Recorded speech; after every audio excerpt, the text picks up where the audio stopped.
Hey, I didn't see you there. Welcome to my channel, Repair Room USA. Let's talk about mail today. But before we get into supplies, I just wanted to go over a real quick, serious topic. And for those of you that are living at home to take care of an aging parent, my dad unfortunately died a couple of years ago, and I decided to move in with mom and help her run a property management business. There's a lot of responsibility.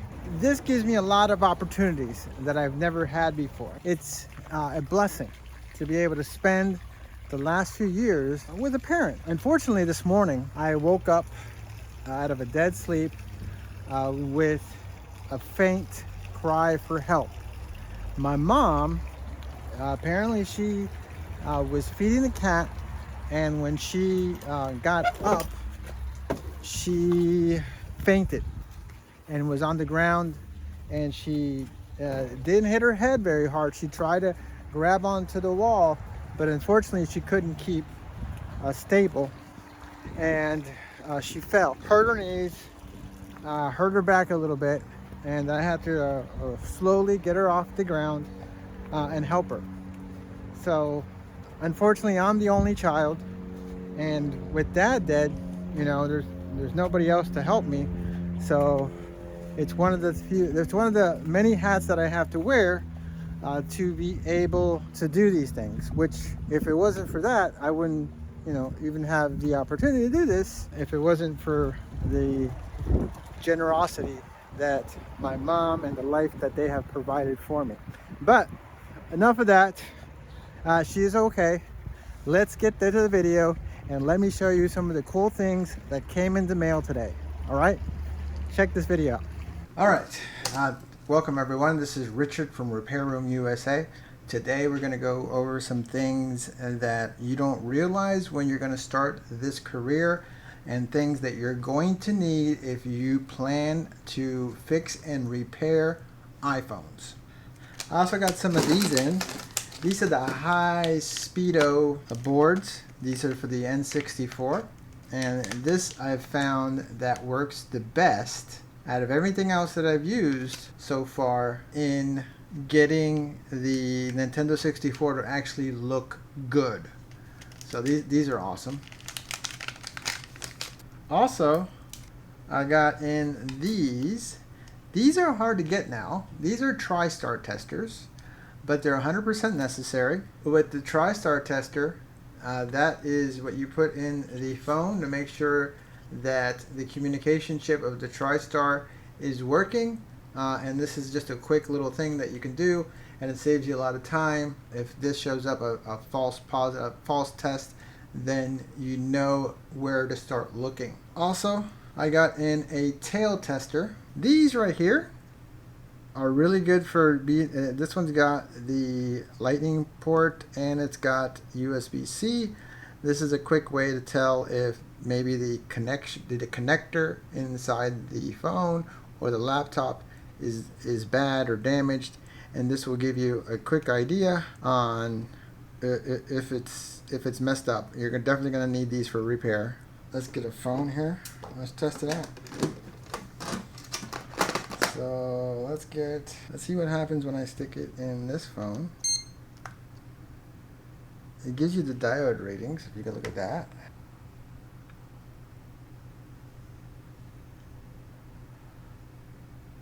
And these are very handy for if the connectors are bad or something is bad in the actual connection. This will tell you. Also, I got in some phones. Let me show you what I got in. I got a XR. I got a, this is an 11. I got a 13. An 8. Another 13, and I don't know how, I must have won it in an auction by mistake. An X. An 8 plus. 2 8 pluses. Another 8. a 13 Pro Max. I got that one pretty good price. 11 Pro, a 12, and a 15 Pro Max. So most of these you can get them at different auction sites, and most of them are locked to owner. Not all of them, but most of them. And I keep them all in this little box right here. And then the creme de la creme, I got these. These are very important, and they're very expensive, very expensive. And you need one for every generation after the iPhone 10, because the iPhone 10 generation, they have a sandwich board, and this will save you tons and tons of time when you're actually. So this is the 14 Plus Pro Max model. Let me find the 15. Here it is, the 15.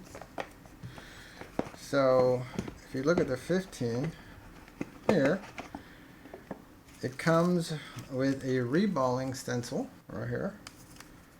These are precisely machined aluminum castings, and with these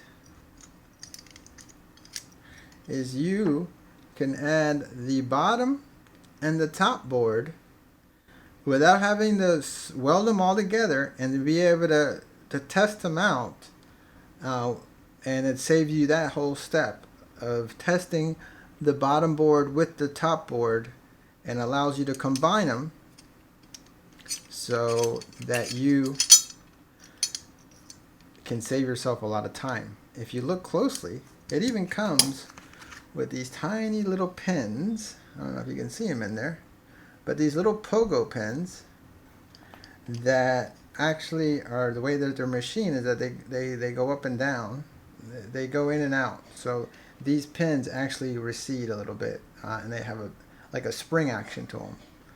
Kind of like remember the old watch bands, and they would have that pin on the side, and they would like recess and go in. Same concept. So these guys are necessary if you're doing any kind of work on iPhones. And with the 15, you also have to get this guy that's separate, and I believe he is the US regular 15 version, because in this one it only has the Pro and the Pro Max. You have to get the separate regular 15 for the regular 15 motherboard. So basically when you stick it in this machine, you would put the bottom board in first, this in between layer, and then the top motherboard on top, and then you would stick it in the machine, and then you would connect it to your battery for testing. Now the 14 one, same deal. They even give you a little extension right here, and that's basically the same thing. These are awesome, but they're very expensive. Now one thing I did think it was cool, this one, and if you look at this one, this is for the 13, 13 Pro, 13 Pro Max, and the Mini. So this one actually has two sides. On the top,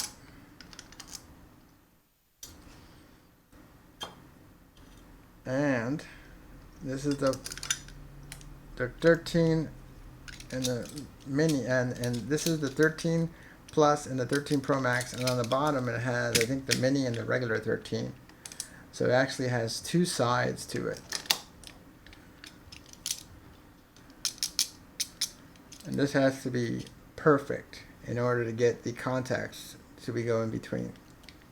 So this is easily right here $1,000 in just the iSockets. So between the phones, I've probably spent at least a couple grand there, and these iSockets, that's another 1,000, and then all the rest of the equipment, training, everything.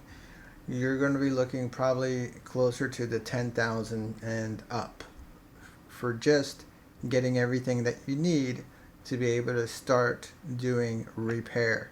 So it's not just buying a microscope and some solder and a soldering gun. There is a lot more to it that I never realized, and this is only the tip of the iceberg, because there's so many little things. You got screwdrivers, you got different miscellaneous equipment, you got different types of solder. The list just keeps going on and on and on and on.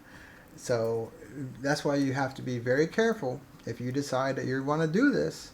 That first off, you can't do this with shitty equipment. You have to get the good stuff in order to do it right. Because if you don't, it's just going to make it very frustrating and very difficult to do, and you're not going to be able to do it right. So I just want to be able to show some of the things that I didn't know when I first got into this, that I didn't realize that it was going to be such an expenditure.